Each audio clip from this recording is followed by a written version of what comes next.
Snaking across rugged mountain peaks and vast, unforgiving deserts is a stone serpent built on a scale that defies standard logic. For decades, a popular rumor claimed this was the only human structure visible to the naked eye from space. While modern astronauts have confirmed that's a myth, the reality on the ground remains staggering. This continuous barrier stretches over 21,000 kilometers across northern China. It cuts through deep forests, arid plains, and some of the steepest valleys on Earth.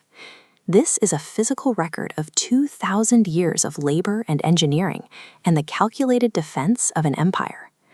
To understand why this was built, we have to look back 2,200 years. Ancient China was a splintered collection of rival states, constantly at war. But they shared a common threat to the north. Tribes like the Xiongnu and Mongols ruled the northern steppes.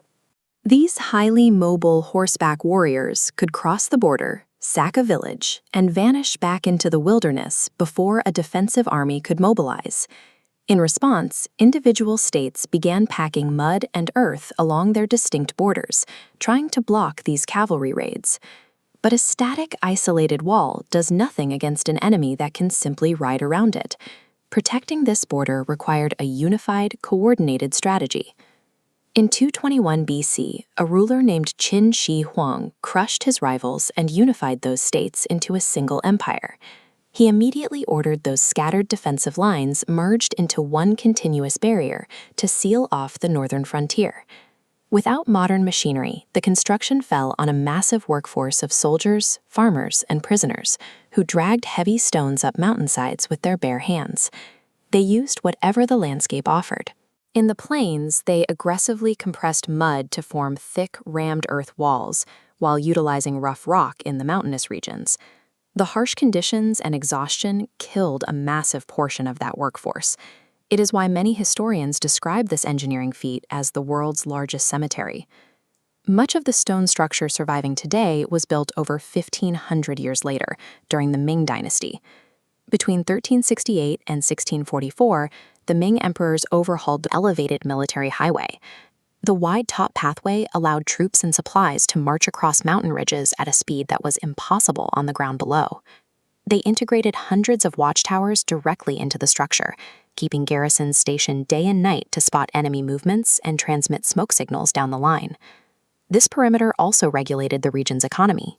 The garrisons guarded trade routes, forced merchants through specific gates, and collected customs taxes.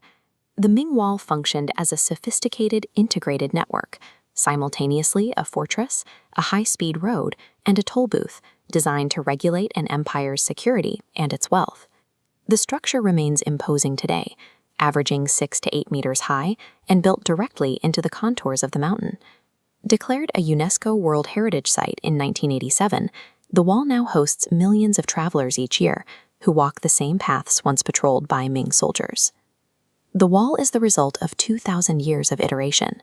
By turning every ridge into a permanent artificial border, China's dynasties created a scale of defense with no historical equivalent. It stands as a testament to what centuries of collective coordination can produce. If you enjoyed this look at the engineering of the Great Wall, please like the video and subscribe for more historical explorations. We'll see you in the next one.